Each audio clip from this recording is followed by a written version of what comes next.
Alam mo yung feeling na parang ikaw na lang ang may problema? Na kahit malinaw sa'yo yung nangyari, somehow, ikaw pa rin yung mali. Kahit yung memories mo, pinagdududahan mo na rin. Yung gut feeling mo na may mali, tinatakpan ng boses nila na paulit-ulit sinasabi, ikaw lang yan! Imagination mo lang yan! Kung naramdaman mo na yan, may chance na nangyari na sa'yo ito at hindi mo alam. Gaslighting. Isa to sa pinakadelikado, pinakamalupit at pinaka hindi halatang uri ng manipulation. Kasi ang inaatake nito, hindi yung pagkatao mo kundi yung reality mo mismo. Parang kang unti-unting binubulag, hindi sabay-sabay, hindi biglaan, kundi pa isa-isa. Isang maliit na comment, isang konting denial, isang twist sa kwento, paulit-ulit. Hanggang sa dumating ka sa punto na kahit obvious na, ikaw pa rin yung nagsosorry. Ganito kalala ang gaslighting. At ang pinaka-creepy, minsan, hindi mo mapapansin kasi madalas nanggagaslight sa atin ay yung mga taong malapit sa atin. Like partner, kaibigan, pamilya, o boss. Mga taong kilala natin, pinagkakatiwalaan. Kaya kapag sila na yung nagsasabing, hindi yan yung nangyari, naniniwala tayo. Kahit may part sa atin na sumisigaw, hindi. Alam kong totoo yung nakita ko. Example, may girl na nahuli yung jowa niya na may ka-text gabi-gabi. Paulit-ulit, obvious. Pero yung guy, sobrang kalmado. Kaibigan ko lang yan. Bakit ka laging nag-iimbento? Hanggang sa napaisip na, yung girl, baka nga ako lang to, baka nga ako yung toxic. Boom! Ganito rin sa pamilya. Isang anak na lumaki sa bahay, na lahat ng emotions niya, dinidismiss. Kapag nalungkot siya, sasabihin ng magulang, ayan ka na naman, ang arte mo. Kapag nagalit siya, sasabihin, ikaw yung disrespectful. Lumipas ang taon. Hindi na siya sigurado kung may karapatan ba siyang makaramdam.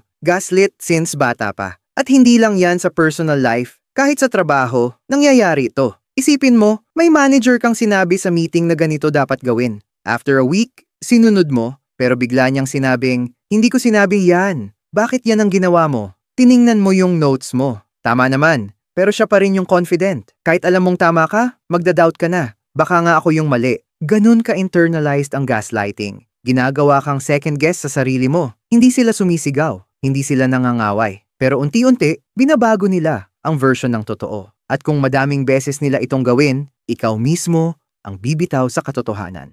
Tandaan mo, ang goal ng gaslighter ay hindi lang magsinungaling. Ang goal nila ay makonvince kang ikaw ang problema. At dito nagiging delikado. Kasi sa simula, maliit lang ang drama mo. Hindi mo lang naintindihan. Hindi yan yung sinabi ko. Pero habang tumatagal, lumalalim. Hanggang hindi mo na makilala sarili mo. Minsan, kahit sabihin sa'yo ng iba na may mali sa ginagawa nila, hindi ka maniniwala kasi trained ka na mag-doubt sa sarili mo. Na every time may confrontation, ang unang instinct mo, siguro kasalanan ko. At yan ang gusto ng gaslighter, na kahit wala na sila sa room, sila pa rin yung boses sa utak mo. Pero ang tanong, paano nila to nagagawa? Paano sila nakakapasok sa isip natin? Kahit matalino tayo, kahit aware tayo sa manipulation tactics, bakit parang kahit anong red flag, hindi natin agad nakikita? Kasi simple lang, gaslighting works best kapag may trust, kapag may love, kapag may connection. Yung mga tao na may access sa vulnerable side mo, sila rin ang may kakayahang i-distort ito. Kaya maraming biktima, hindi agad lumalaban, hindi dahil mahina sila, kundi dahil ayaw nilang maniwalang yung taong minahal nila. Kayang gawin to, at kapag umabot ka na sa puntong ikaw na mismo ang nagdi-disregard ng instincts mo, yan na yung danger zone. Marami sa atin po naranasan na to nang hindi alam. At minsan, kahit aware ka na ngayon, pwedeng may tao pa rin gumagawa nito sa'yo. Subtly, silently, gradually. Pag-uusapan natin ang mga hidden signs ng gaslighting. Yung mga subtle moves na akala mo harmless, pero actually tactics na para kontrolin ka. At most importantly, paano mo babawiin ang sarili mo? Baka kasi oras na para marinig mo to. Hindi ikaw ang baliw, hindi ikaw ang problema. May nanggagaslight sa'yo. Minsan, yung pinakadelikado, hindi yung obvious na kasinungalingan, kundi yung subtle na manipulation. Yung mga simpleng linya na parang harmless, pero kapag inulit-ulit, nakaka-reset ng utak mo. Parang virus na tahimik pumasok, hindi mo naramdaman, pero wasak ka na. Ganito gumagana ang gaslighting. At sa part na to, pag-uusapan natin yung hidden signs. Mga red flags na madalas palampasin kasi nga, hindi sila laging halata. Pero once makita mo, mahirap nang hindi mapansin. Unang sign, ikaw ang may problema, hindi ako. Ito yung tinatawag na blame shifting. May mali silang ginawa, pero biglang ikaw ang pinaikot. Nahuli mo siyang may tinatago sa phone? Bakit mo chine-check yung phone ko? Wala ka bang tiwala? Kita mo yon? Instead na sagutin kung may mali nga siya, ikaw ang naging issue. Next, gaslighting by denial. I never said that. Hindi yan ang nangyari. Ginawa mo lang yung kwento. Ito yung tipong pinapalabas kang sinungaling. Kahit may ebidensya ka, kahit fresh pa sa utak mo. Pero dahil confident silang magsalita at calm pa sila, magdududa ka sa sarili mo. Baka nga mali nga yung pagkaalala ko. Pangatlo, masyado kang sensitive. One of the classics. Ginagamit ito para i-dismiss ang valid na emotions mo. Nasaktan ka? Ang OA mo. Napikon ka? Ang babaw mo. Ang ending, matututo kang hindi magsalita. Matututo kang isuppress lahat na para lang di sabihang drama queen. And here's the tricky part. Minsan, pinaparamdam nilang sila pa rin ang concerned. Kunyari, sinasabi ko lang to para sa ikabubuti mo. Pero deep inside, ang goal nila ay i-break yung self-esteem mo ng dahan-dahan. Kapag paulit-ulit kang pinapaniwala na mahina ka, kulang ka, at dependent ka sa kanila, aasa ka, kakapit ka. Kasi pinaniwala ka nilang hindi mo kaya mag-isa. Ito yung tinatawag na dependence conditioning.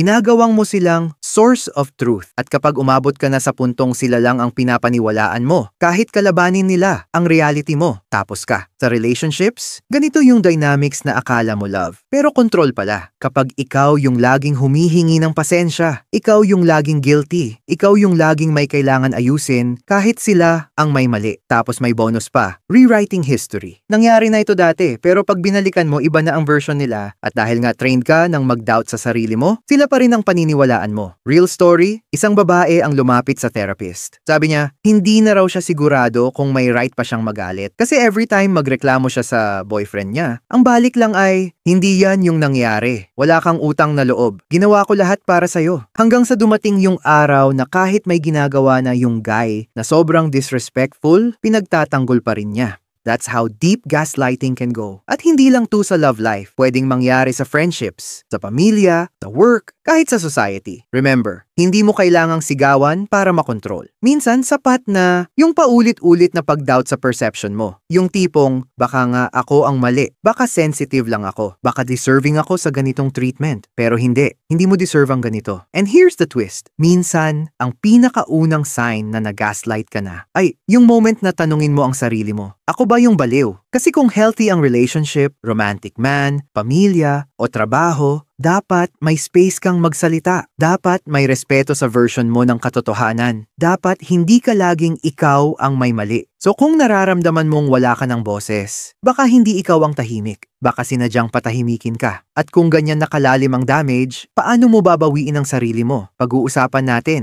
kung paano mo ma-reclaim yung reality mo. Paano mo ma-rebuild ang tiwala mo sa sarili. At paano mo mahuhuli ang gaslighting bago pa ito makapasok sa system mo. Kasi yes, gaslighting is real. Pero ang awareness, yan ang una mong sandata. Paano mo nga bababawiin ang sarili mong reality kung ilang taon ka nang kinukumbinsi na baliw ka? Gaslighting destroys you from the inside out. Pero ang good news, pwede kang gumaling. Pwede mong i-reclaim yung perception mo, yung boses mo, at higit sa lahat, yung tiwala mo sa sarili. Pero hindi ito madali. Kasi ang first step, hindi paglalaban sa gaslighter. Ang first step ay pagtanggap na na-manipulate ka. Masakit yan, nakakasira ng pride. Pero yan ang simula ng pagbawi. Tanggapin mo na hindi ka crazy, hindi ka sensitive, at hindi ka nag-iisa. Kasi ganito gumagana ang gaslighting. Habang pinapaniwala ka nilang ikaw ang may problema, sila naman yung unti-unting kumokontrol ng narrative. So step 1, pangalanan mo. Call it what it is, gaslighting. Once malabel mo ito, mas madali mo nang makita ang pattern. Mas madali mo na ring bantayan sarili mo kapag na-trigger ka ulit. Step 2, reality checking. Kapag may doubt ka sa sarili mong memory or emotion, huwag mo agad itapon. Isulat mo, i-journal mo. Kausapin mo yung mga taong pinagkakatiwalaan mo. Tandaan, gaslighting thrives in isolation. Pero once makahanap ka ng safe space to validate your reality, bumabalik yung clarity. Minsan, all it takes is one friend na magsasabing, "Wait lang, tama ka. Valid yung naramdaman mo. Hindi mo deserve yon." At para yung alarm clock, biglang ka na lang magigising. Step 3, set firm boundaries. Hindi mo kailangang ipaliwanag ang emotions mo sa taong paulit-ulit kang ginagawang mali. Hindi mo kailangang makipag-argue sa taong ayaw makinig. Kung kailangan, lumayo. Kung hindi kaya pa, limitahan. And here's the truth. You don't need closure from your gaslighter. Kasi kung sila ang hihingan mo ng validation, di sila pa rin ang may hawak ng reality mo. Kaya ang tunay na closure, galing sa loob. Kapag tinanggap mong hindi mo kasalanan. Kapag hindi mo na kinailangang marinig ang sorry para magpatawad. Kapag tinigil mo na ang pag-a-adjust para lang hindi ka tawaging masyadong sensitive. At panghuli, rebuild yourself. Kasi gaslighting doesn't just break trust in others. Ang tunay na damage, yung pagkawala ng tiwala sa sarili mo. Na every time magdesisyon ka, magdadalawang isip ka. Na every time magsalita ka, may boses sa likod ng utak mo. Sigurado ka ba? Pero tandaan mo to,